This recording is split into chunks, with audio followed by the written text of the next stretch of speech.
Hi, everyone. This is RC and Shirley B with today's podcast episode number 6 of Whisper Words of Wisdom. And today we have a special guest, Mary-Kate Fallon, who has just recently released 3 books.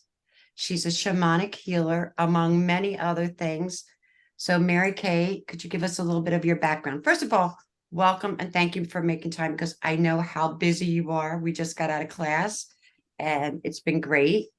And you have been all over the place, woman. What have you been up?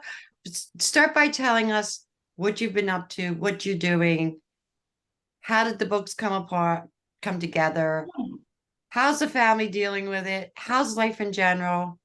I'm going to give it to you all at once. Oh, oh my God. First of all, thank you so much for having me on. Thank My, you for my coming. cheeks are literally hurting from smiling so much because I love both of you so tremendously.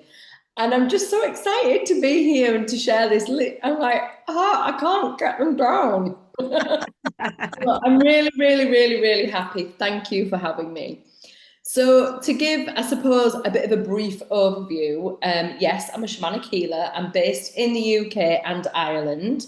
I absolutely love anything astrology. I read astrology like it's a book, and I also love earth wisdom, real, deep, ancient, indigenous earth wisdom, and having Irish roots, but also a Catholic background. There was this tear inside of me as I was growing up around wanting to do things with like herbs and healing and mystic energy, mysticism. And then this Catholic upbringing, 1950s, very much like, no, that's wrong and you don't do that. And it was kind of like this big separation, which over my life I went into and excavated to find that the Catholic Church had really taken over a lot of the pagan and Druid energies and the Celtic energies to, suppress that because it was very magical and to control the masses. And a lot of my lineage was still in that controlling element and very fearful of the Celtic stuff. And to bypass that, unconsciously, by the way, I ended up working with Native American wisdom and indigenous teachers and working through that kind of energy. And I found the similarities were amazing. You know, these two cultures that were very far apart ended up having very similar earth connections. And they both navigated their life through the stars and through the earth wisdom.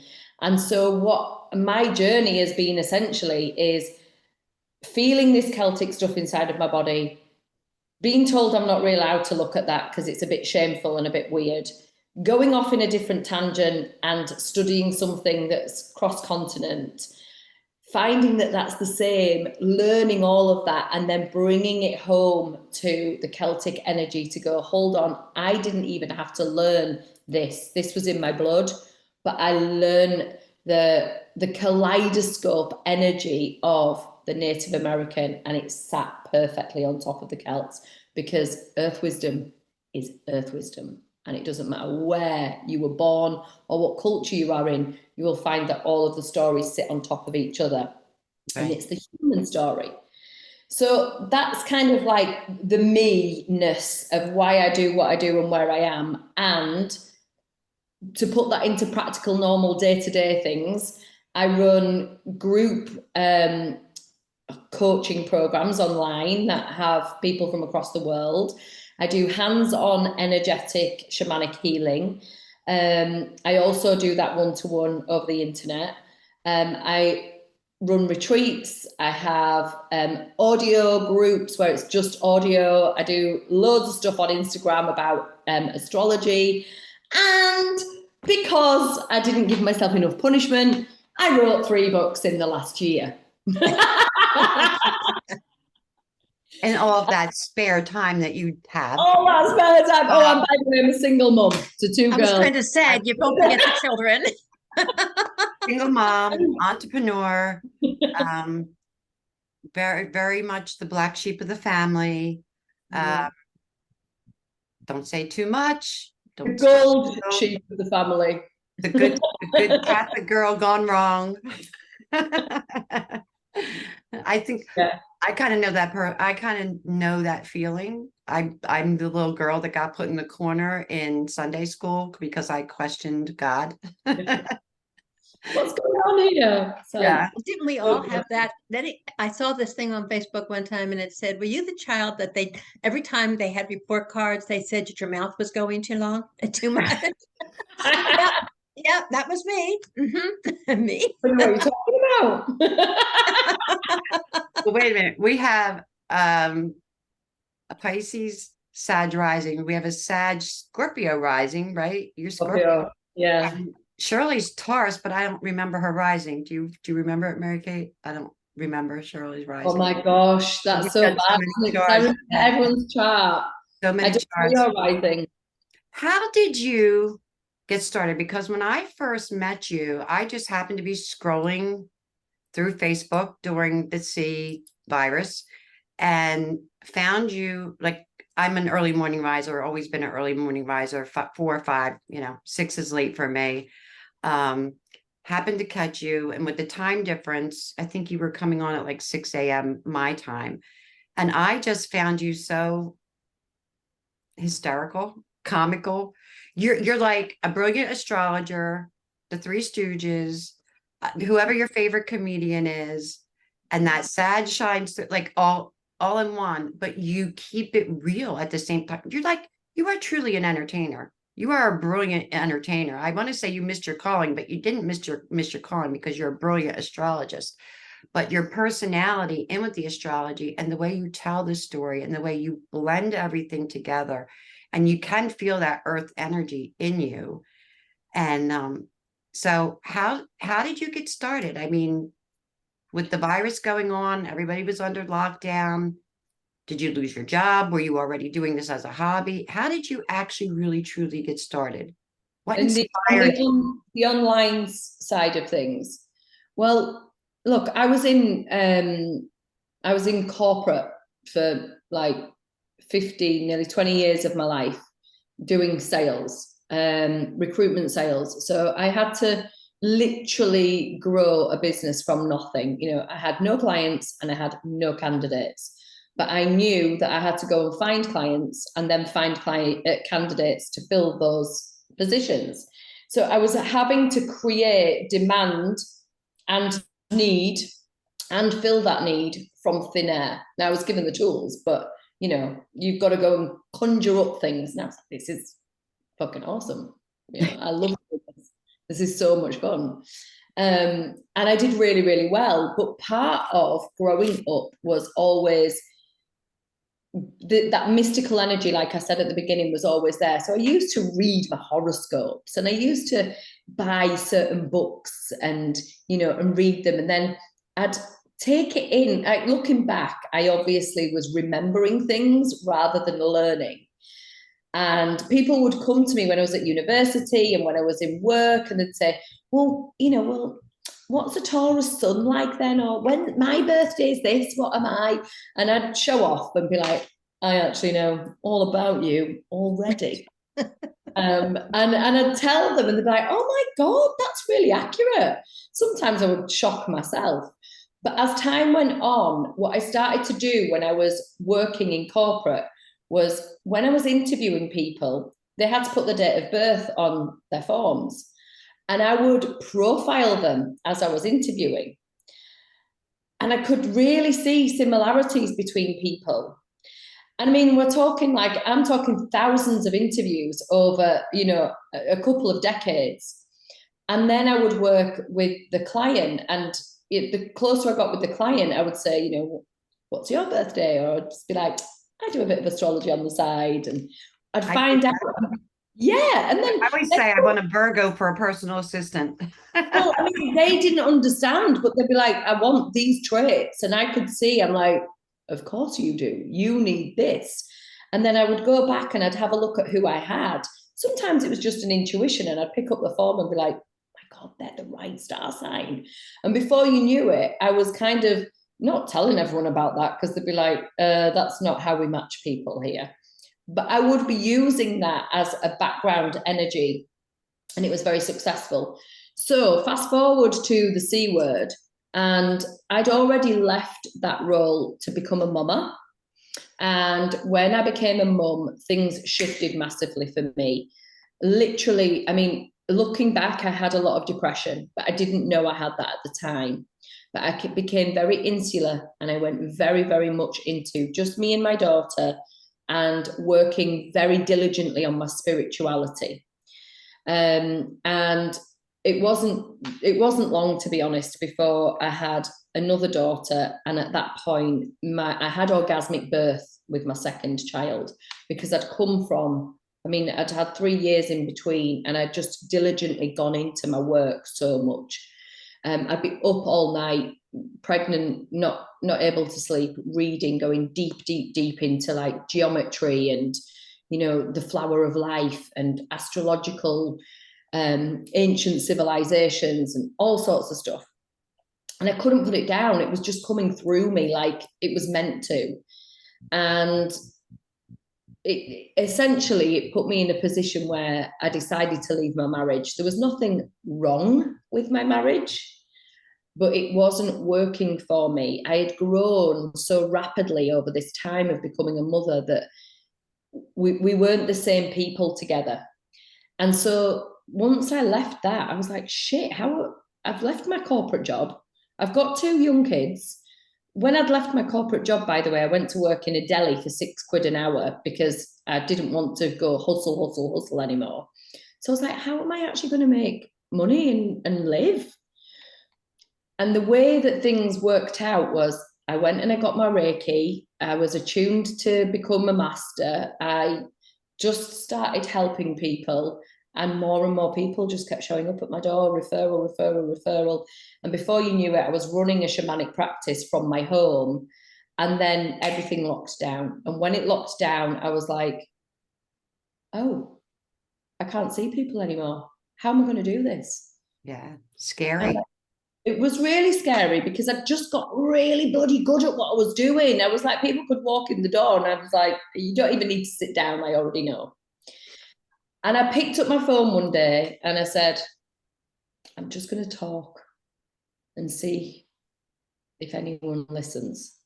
But I'm going to have to do it in a group, because if I do it out to the world, I'm not sure what's going to come out of me. And I'm not sure if the people that are friends with me on Facebook, for example, are going to get it.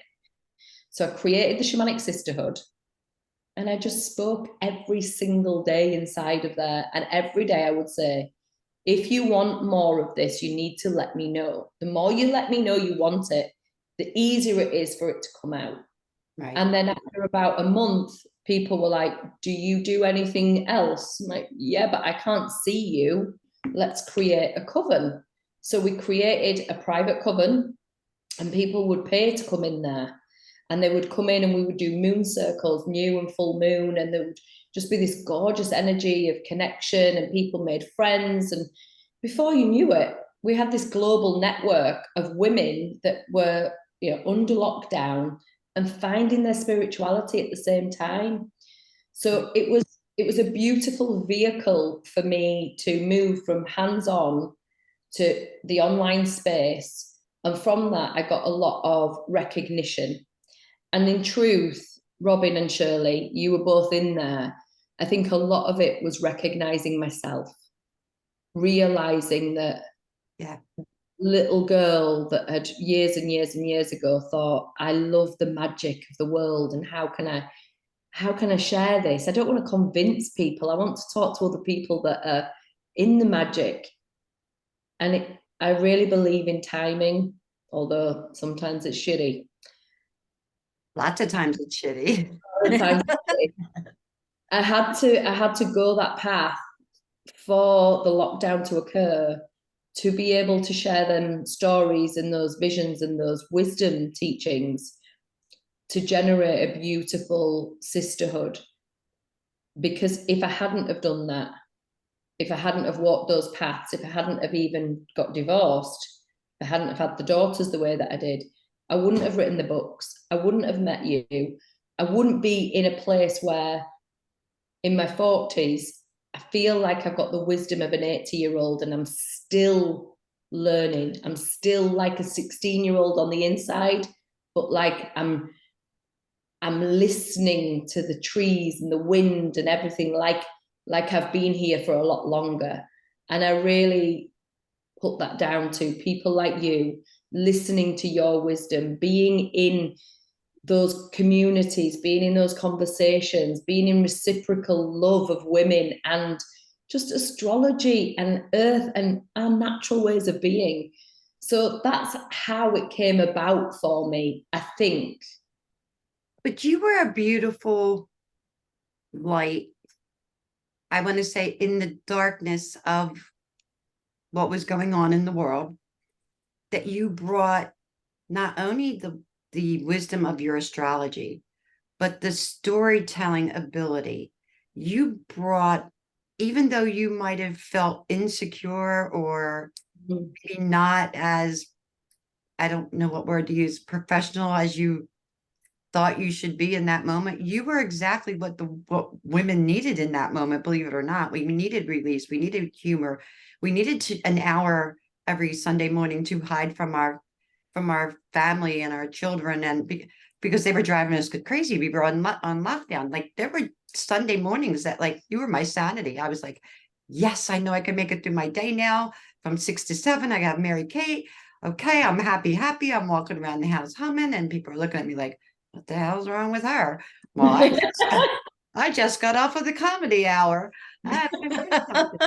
But it was a beautiful experience, because you taught us a lot. You watched us grow and expand. But Shirley and I were talking the other day about how we've watched you grow and expand. And Shirley brought up this beautiful point, and I see it too, and I always say this to you, when you show your vulnerability, I don't want to say I love you more, but it's when you shine, your brightest. And we were talking about softening our hearts and how everyone has softened, their hearts.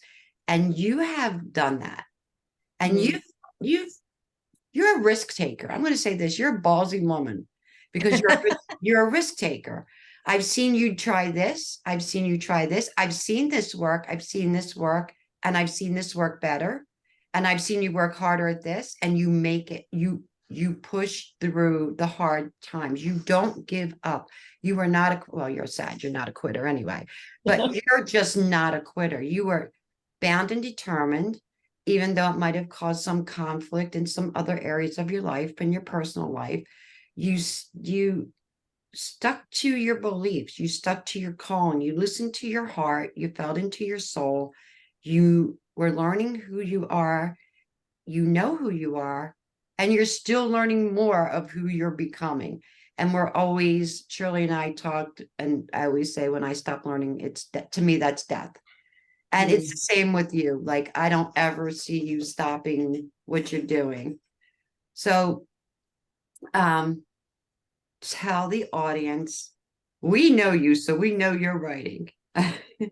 Tell the audience a little bit about your books and what they will learn. Well, let's start with the first one, Shite to Light, because that was just a Yes. Shite to Light, and what the FOOK book, And which is the UK's version of the FUCK. Yeah, I learned 2 new words with you when I came on with you and came into the shamanic sisterhood and other things that we have done together. And the first word I learned was shite.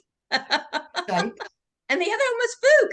And Fook, fook is so much more, people will accept fook all over the place. But I loved it. I absolutely loved it. And I just got to say how much I adore you. And you know that, because we have had many, many times together. And my love for you has been like a mother to a daughter. Although sometimes your wisdom far outweighs mine. No.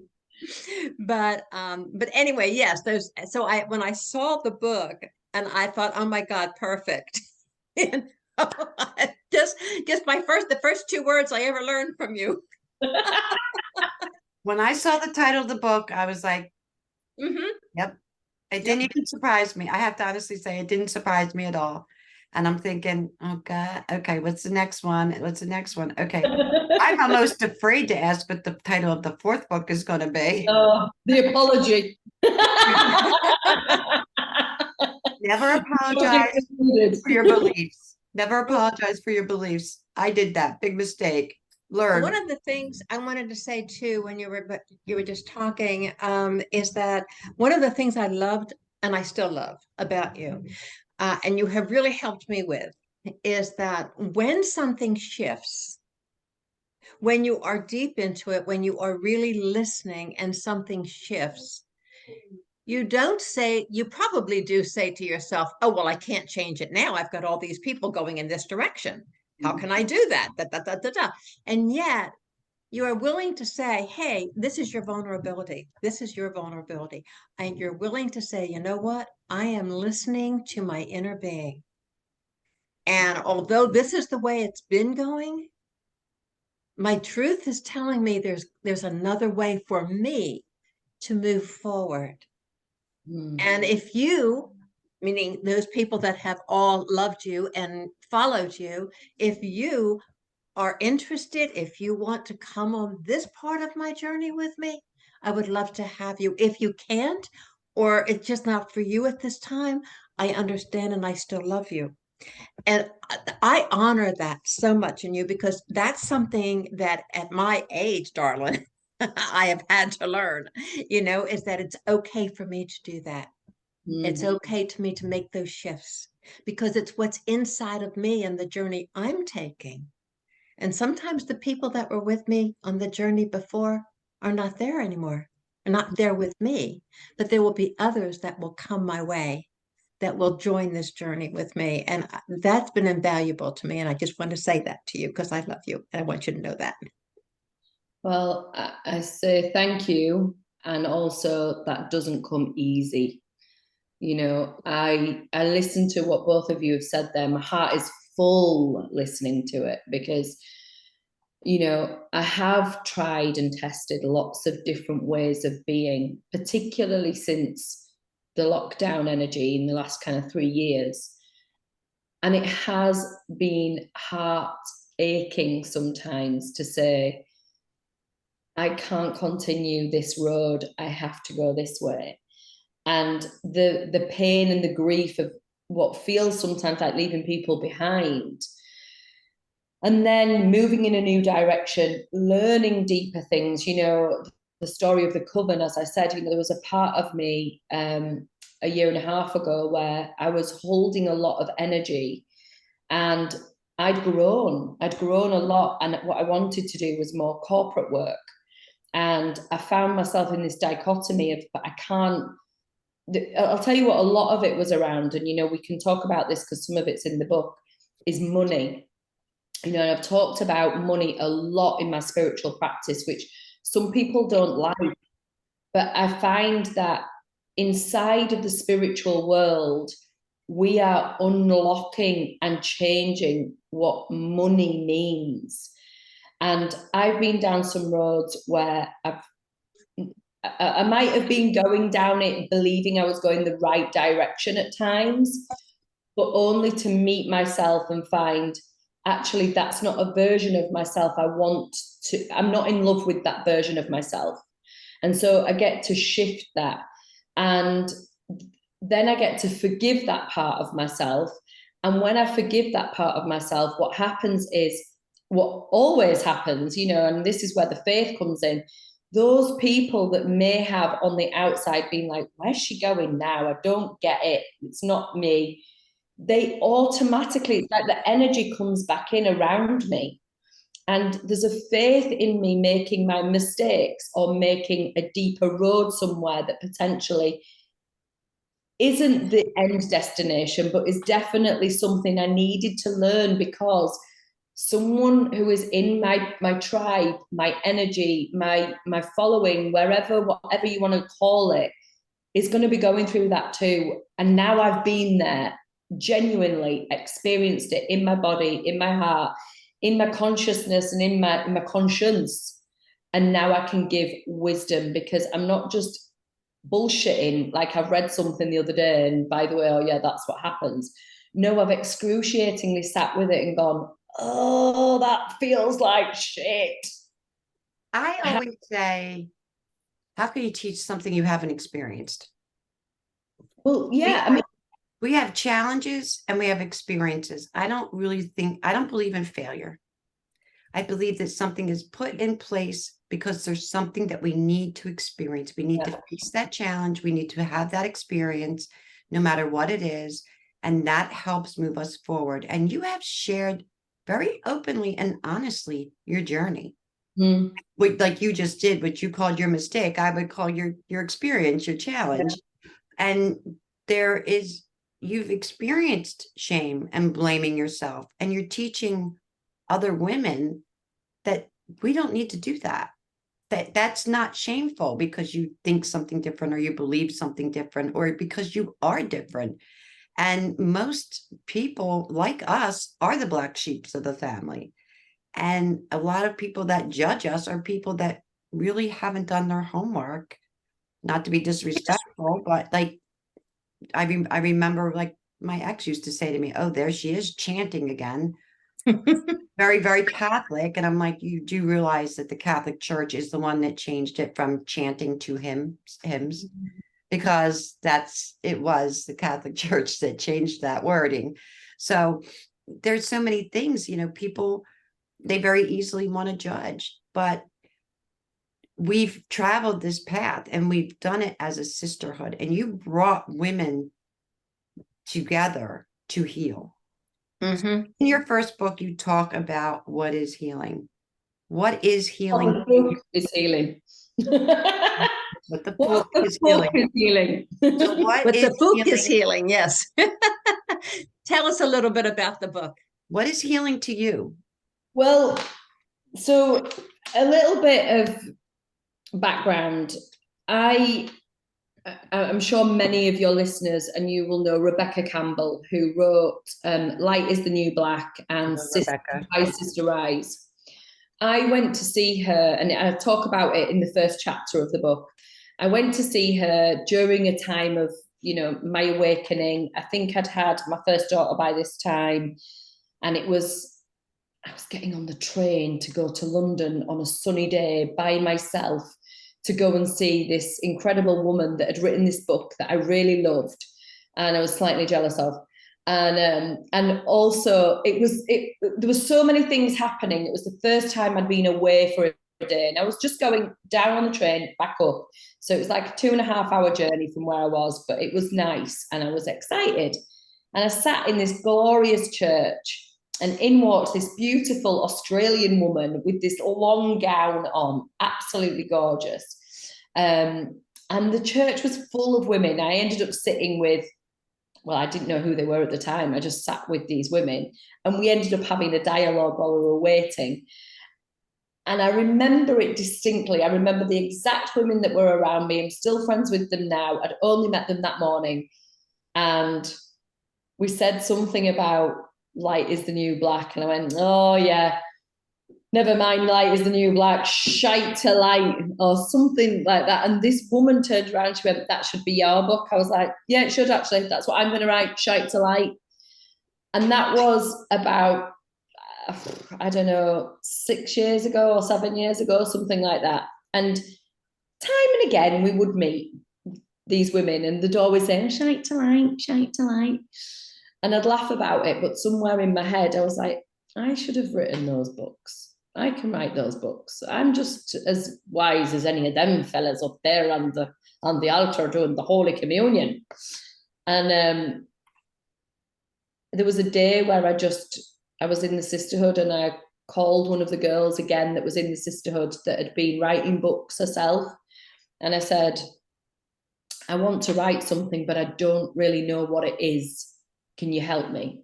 And I ended up giving her just everything that just came out of me. And by the end of our conversation, she said, I know what your book is about. And it's so funny because I've got the recording of that conversation. And until the last 2 minutes, none of us knew what that fucking book was about, because I was just going, like I'm now, all the way around the different my brain's going like, well, this. And then right at the end, I went, well, there's this thing, right, that I know about the four mothers. And she just sat differently. And she said, what's the four mothers? And I talked her through the four mothers, and that was a wheel that I was taught in the Native American teachings. And she said, that's your book. Mm-hmm. The four mothers. And I said, yeah, but my book is shite to lie. I know I need to write that book. And she said, well, isn't that the journey of the four mothers? And so shite to lie, what the fuck is healing anyway, is actually a bit of a cheeky, come on then, come and see what it's all about. But inside what you get, which is how you get me anyway, you get the cheekiness on the outside, but once you come in, it's rich, it's deep, it's vulnerable, it's truth. It'll make you cry, it'll make you laugh, it'll definitely make you think. And the way that I've written this book is as I speak. So it's not fancy. It's definitely got a lot of fooking in there and shite in there. And it's easy to read. Each section is small enough for you to just pick up and read a couple of pages and either sit and contemplate that or not put it down. And that's what I've been hearing from people that have read it so far, that are, I can't put this down and I'm going to have to go back and read it as a contemplative text afterwards. So there's a story element to it, but there's a deeper layer of wisdom to it. So anyone can read it, because some people will be like, just nosy, just want to read the story. And then others will be like, oh, what did she mean by that? Let me go back. I think even just the nosy ones will become quite enlightened with and entertained. I hope so. I think more people are going to learn a hell of a lot more than they realize. And it was funny because one of the girls in the group, and like I said, I've been waiting for mine, and I did read that little bit on Kindle. I'm like, oh shit, it could have gave me like 10 more pages, but it wouldn't have been enough no matter what. I know, I thought the same thing. Wait a minute. I'm an old-fashioned, I like to hold a book in my hand. Yeah. Kind of thing. I'm not really big on, like, it's okay to They try. feel really nice. Everyone said like, oh my gosh, they feel the cover's beautiful. Yeah. Yeah, I just love to feel a book.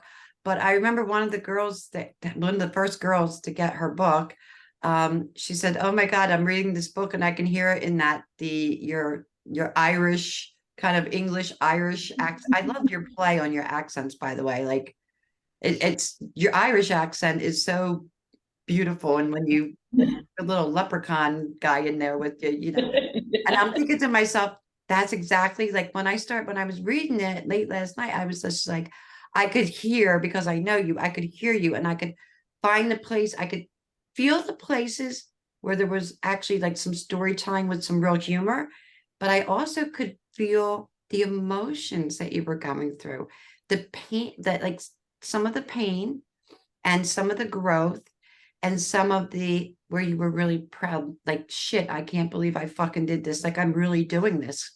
I'm successful, even though you don't really use you didn't, and at least in what I read, you didn't really use that word, but you should be damn proud of yourself. That's in this one. That's in that one. Okay, well, I ordered all three. Okay.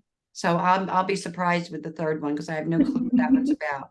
But you should be so proud of yourself because, and we're honored, Shirley and I are honored to be able to watch you grow as well. And just keep. My energetic mom. It's like my mum and my sexy auntie. That's what's going on here. Do you know what I mean? Like, come to the portal, darling. Come and share what's going on. And she's like, just fuck them. I just love it. I love it. I love you both so much. And, having gone deeper when we did the Luminous Leaders, I think that's when I got to know both of you deeper. And I really loved that because that was it was a container where wisdom was deeply valued. And you could see that although there was a lot of energy around, like, I'm going to say the youth, that were in that container, because there was a big stretch of age groups. Right. And yet there was this wisdom gravity and working together in that way. I really loved that. And I thought you two really shined bright in there, and I got to know you much deeper. Thank you. I like working that way with mixed age groups. I really do, because I mean, we learn from them as well, because, you know, technology and everything is ever changing. Like if it wasn't for Chloe, I would have never been on Instagram. Like seriously, Well, isn't it? like we've come a long way, and there is a lot of that energy. And I look at them, and some of them, like I see myself in them. I'm sure you do as well, because you have what are some of the young, like you have girls in their 20s, women in their 20s. Yeah, I mean, it's a whole range, isn't it? And I think Yeah. this is something that we all get to work with.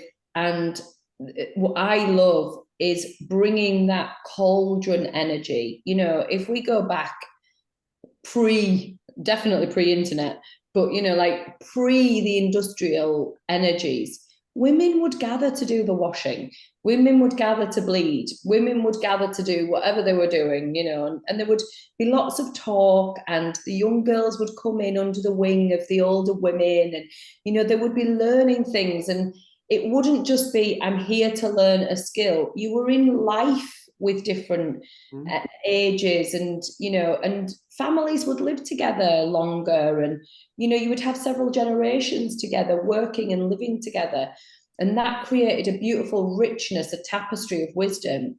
And I feel like that's lost a lot with this generation, and there's almost like this fuck off to the older generation. Really a sense, Shirley and I were talking about this last week or the week before, a sense of entitlement, but Yeah. also about sometimes like, where is our place? Like, you know, I'm 60 and Shirley's in her 70s, although I'm 30 and she's 40 is what we tell everybody. I know that. But it was like, that makes me 16 kids. I'm off. There you go. we carry the wisdom, and we can listen. You can hand somebody a book, anybody can read anything from a book, but how and when to apply it. And that's what we're here for, is to teach them to be the way showers of how to apply it with their own personal touch in a way that resonates with them, to guide. I don't believe in enabling anyone, but I don't think it matters what age you are. I think we consistently grow and expand, and everyone has something to offer. And you have really, really taken what could have been something where you could have sat and cried and rocked in the corner with your two children, and you stood up during a very difficult time. And I have to say, you rocked it. And I have to say too that, you know, my experience with you on a one-on-one basis, as well as the different groups that we were in together, but starting with the groups we were in together, being the oldest one in the group, 9 times, well, can't even say 9 times out of 10. I think 10 out of 10 times. Yeah. You know, it was such a gift to connect with the women that were drawn to you and to your message, and to be able to gain from them and connect with them, and to feel that heart love. And it was reciprocal all through everything that we did. It was reciprocal. And there are women that I met in that group that I still, even though I don't talk to them, sometimes we're on Messenger, we send messages to each other, we're on Facebook together. I would never have crossed the ocean. Okay. I mean, that just wasn't something that has happened in my life, but I feel like I have been across the ocean. Yeah. And I have met and embraced, and they have embraced me. No one, I don't think anyone in the group looked at me and said, "What is this old broad doing here?" No. You know? Like, queen, queen. That's a common theme of, no matter what age we are, Yeah. as women, take age out of it, just as women, we go through the same experiences. We're sharing the same experiences. we're sharing the wisdom, we're sharing the knowledge, and we're letting everyone know that we're human and we've been there and we understand. And even though we've learned, we're continually learning. So what, Mary-Kate, is your version of healing? In truth, what I now feel healing is the peeling back of all the layers that is the not self. Yeah, I think if you'd have asked me this 10 years ago, I'd have been like, healing is reclaiming all the parts of me that I have let go out into the universe and bringing myself back into wholeness. I have a different perspective now. I feel like we're already whole. Yeah. We have, whether it's armor, whether it's glasses, whether it's just layers, whatever you want to envision, we've got conditioning that has allowed us to believe that we are not incredibly divine. Yes. And I feel like healing is nothing more simpler than returning to that space. And that space is quiet. And that space is a knowing. It's a peace. It transcends all the shite. You know, it transcends all the noise. It's grounded. It's gentle. It's got eyes that see infinitely. It's got ears that can hear the spheres of the planet. You know, it's quiet. And I feel like when I move back from myself and I analyze who I am and how I've got here, is so many people are excited by the bombardment of entertainment and the razzle dazzle, that somewhere unconsciously I created that to draw people in, because what's on the inside is silence. And a lot of the time, you know, and you will know this working with me, is there's a part of me that if you hadn't come through that route, you wouldn't get this bit. And Well, this, we are all women, and women wear many hats. We're wives, we're mothers, we're daughters. We're constantly changing. We don't always have time for ourselves. And you've taught women, and you're continuing to teach women and show women how to embody every part of them, every facet of them. And I think the way you just described that was just like, you know, you thought this, but now you feel this way. It's just looking at that facet from a different perspective. You're still Mary-Kate Fallon, no matter what. And unfortunately for my father, because he wanted me to have some other name, but I was like, nope, I'll stay Fallon. He's like, I'll never get rid of that fucking one, I tell you. I tried. No one will take her on. No one will take her off me. She keeps coming back. And I'm like, he loves you. He actually will miss you. You keep coming home. yeah. Keep going home. So I am so excited to read your book. I really, really am. What? You're gonna love this. I'm not sure looking I'm ready forward to for that one. Am I ready for that one? You are. I mean, I'd like to just say that this was meant to be one book. So you can imagine if I made a book that thick, you know, it's. I can. It's happened to me. Well, it's like, well, she never shuts up talking. Of course, she wrote War and Peace, you know. But Shite to Light is a really sweet introduction to the healing story and how, you know, very simple, energetic contemplations and how to be in that space yourself. The calling, I found my stride in this part, because basically what I did was I wrote the full book and then we split it into 3 energetic pieces.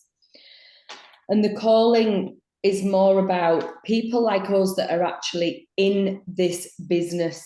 So it was actually going to be called Business and the Beauty Way, but it felt like it was more of a call, because it's not just about business. It's about those of us that are being called to share the message.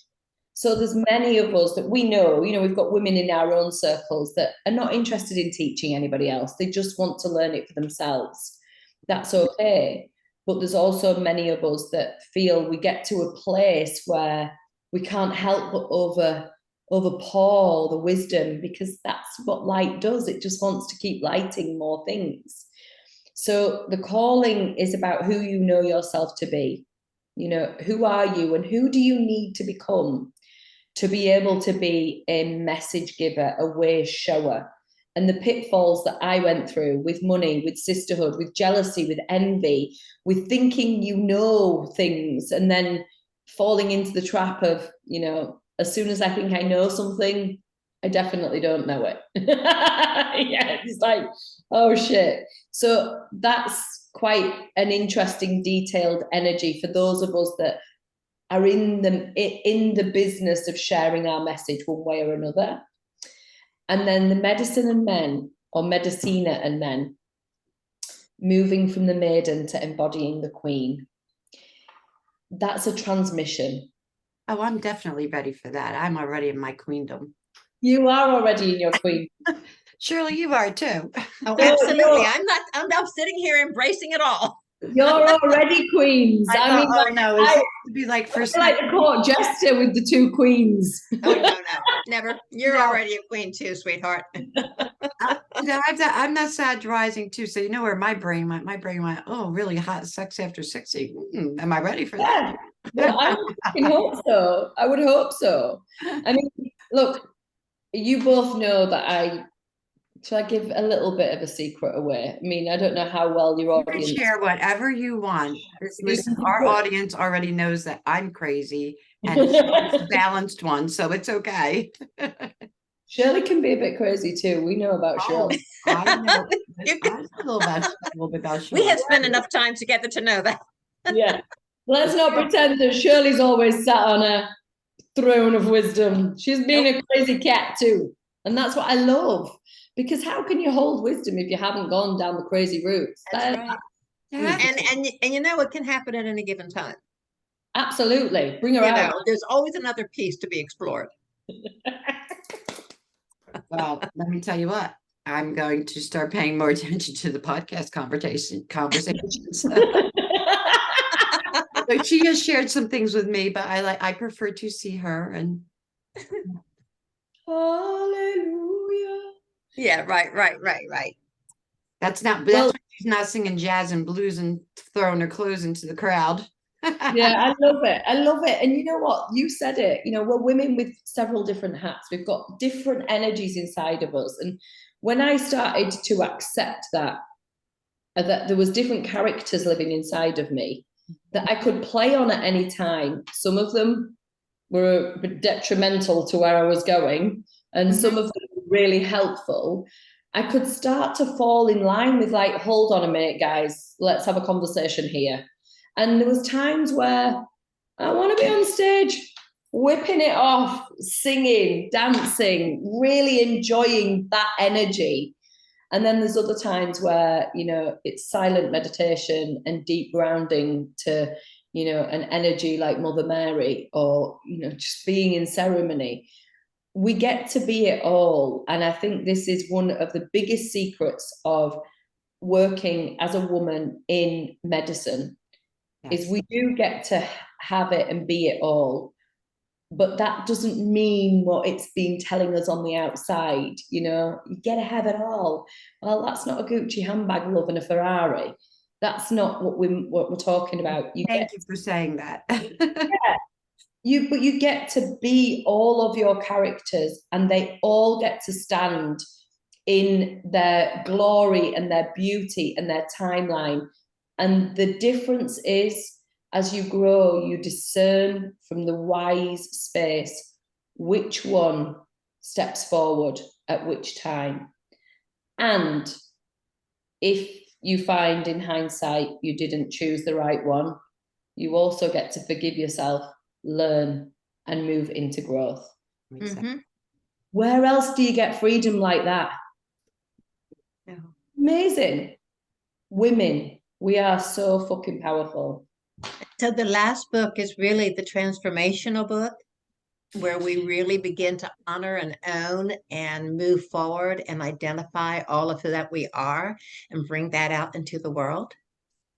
And there's some cheeky sex scenes in there too. And some cheeky sex scenes, of course. No, exactly as I expected. Because I feel like, and I think women, again, in, you know, the generations, at least the last 100 years, probably pre all of that as well, but we learn through reflection. We don't just learn through reflection of other women, which we absolutely do, but we learn in our most intimate relationships. Now, my most intimate relationships have been with men. And so my medicine came through being in relationship with men, whether that was my father, my brothers, my lovers, you know, my husband, friends. The more I could see who I was to them, the more I was like, who am I to me? And, you know, the calling talks about the sisterhood, but Medicina and men is like, yeah, but there's a dimension that all of us women, it doesn't matter which orientation you are in, your intimate relationships reveal more about you. And so Medicina and men is a transmission of me in real time, a lot of it, having conversations with myself, having deep psychoanalysis with myself around relationships that I didn't feel safe in, some that I did, and others that just brought me ecstasy. And all of those things are fucking perspectives anyway. You know, you can choose the perspective, but your emotions, I've written a lot of it in real time. So when I go back, I'm like,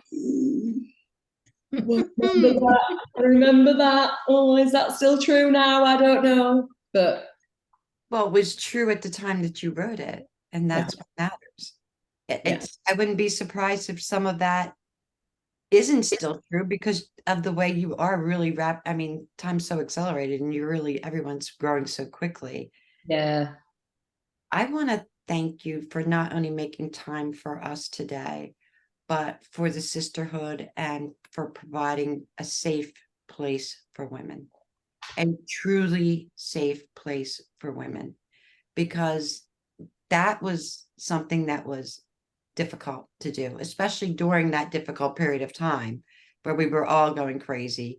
And I remember saying, wow, I can't even imagine sitting in a house with somebody with like 5 or 6 kids, like for the first time, actually having to spend time together, you know, because kids and parents too now are just, here we go, like they don't talk. And I'm like, wow, people actually have to interact with each other. They actually are having dinner together. They're actually behaving in a more family type environment that like what I'm used to, like what Shirley and I grew up with. And I was never really popular at dinner because I used to make the kids put their cell phones on the counter until after dinner. So they, you know, I was the bad mom, but that's okay. I survived it. Fortunately, I didn't have cell phones when my kids were growing up, so we didn't have that. We pretty much had close your mouth when you eat, you know, Yeah. and kids sticking their Clean tongue your out with the plate. food in it, you know, that kind of stuff. But it's all the same. Yeah, It's all the every same. generation has its thing. Every generation has something that different that they deal with. I mean, look, now Shirley, now we're going into AI. I can't even get TikTok to work. And look, Mary-Kate, you know, like you've I don't know. We'll roll with it. Look, you two couldn't have believed we'd be on Zoom, creating podcasts, being on Instagram, being in interactive groups across the seas, across the globe. Could you have believed that would have happened 5 years ago? Not a chance. And now look, it's just common. Jump on my Zoom. I'll see you soon. It's normal. It's especially and not only that, it's not just a Zoom. I can jump on Messenger and I can hit video and I can have a conversation with anyone, anywhere in the world. You know, I mean, and you figure when I'm, you know, 78, I remember when we had a party line. You know, we had 4 people and had listened to your ring to answer the phone. We didn't have television. We sat in front of a big radio. Yeah. We sat, which is really weird, thinking that you sit cross-legged in front of the radio and listen to the radio. You know, but I'll tell you, one of the things about that was so wonderful is your imagination goes Yes. wild. And we used to Yes. have great conversations afterwards about what we saw in our Yeah. own mind when Yeah. this happened and that happened, you know, as we were listening to stories and things on TV. But the beauty of it is that I am grateful, number one, for you and for the lovely Miss Robin, because you guys have all connected in me, and you've connected in me in such a deep personal way. And every woman and every man too, really, we're always unlayering if we choose to. If we choose to. And it doesn't mean that I'm not satisfied with my life. That isn't what it means. It means that when something shows up and it's disturbing or it's uncomfortable, I go, oh, what's going on? Where did that come from? What's the message here? And I have to go down deep within and really allow myself to see what it is through the eyes of wisdom, through the eyes of spirit, whatever you want to call it. And ask myself, is there something that I just need to release? Something that needs to be changed? But whenever I allow myself to do the work, my life becomes fuller out here, but mostly my life becomes fuller within me. I feel more filled with that love energy that can flow out and extend even further than where it had been. And I didn't know I needed to do that. Mm. You know, so it's not like we're unsatisfied with our lives. It's just that we never know that there's more and more and more and more. And it doesn't mean that we were wrong over here or wrong over there. It just means for that time it was right. Mhm. It's not. And you are a leader in that, my friend. You are a leader in that. And I'm so grateful that Robin asked you to join us today. Oh my goodness. It's so good to see you. And and I do need to get in touch with you. I will send you a message because you know my story, and Yes. something amazing has happened in my story that I would like to share with you. So I will get back. I will send you a message and let you know what's going on with me. Okay. I'm so excited about that. I really, truly am. And I want to say thank you to both of you, not only for inviting me in here and, you know, the honor it is for me to share my story and my gifts and my books for the world, but also for how you have championed me from the very beginning of meeting me. Your hearts are so open, both of you. You are divine queens. And I don't mean that in the slay queen. I genuinely mean it. I mean the heart wisdom, the growth, the women that you have become through your lives. You know, I know parts of your story, but I know if it feels anything like it's felt in my journey and you're over the other side, having grown and moved across those bridges, I honor you both. I honor you, your wisdom, your tenacity, your grace, your power, your joy. And do you know what? Mostly your fucking youthful hearts. Your youthful hearts. I love it. And I only dream of being as sexy and wise as both of you two beautiful women as I cross over the decades. I You're believe you will embarrassing me be. now. You're making me tear up. You're making me tear up. So before we leave, what do you have in the works now? Where can people find you other than Instagram, Facebook? I Yeah, know so you always have something in the works. I'm expecting something else to come from you. Is yeah. there anything that you can share yet or that you would like to share? Well, I don't know when you are posting this out, but so you can find me as Mary-Kate.medicine on most platforms. Instagram is where I hang out mostly now. but you can find me on Facebook as well. I definitely have some things in the works. You know, my books, I'll be honest with you, as soon as I wrote them and they were complete, something shifted in me, like, okay, that's done. And I actually remember saying to my teacher, I'm done healing now. And I actually believed that. I really believed. I was like, I'm done with healing. I'm going back into normal life. I might even get a corporate job. I'm sick of this shit. Yeah, I was really like, goodbye. I'm going to put a suit on now and go to work every day.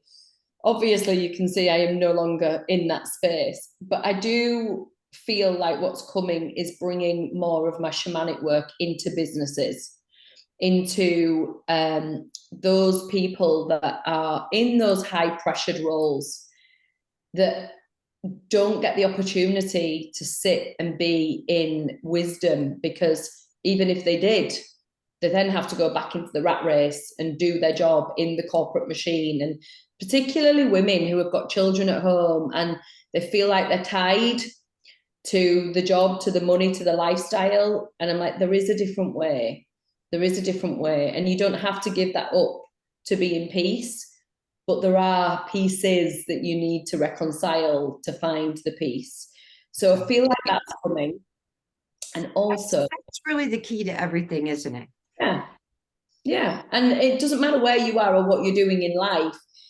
For me, it's always a point of entry. Like, I'll have a conversation with anyone. I'm not tied to the result. I'm more the experience of what they're going through. And can I spark a new perspective inside of them?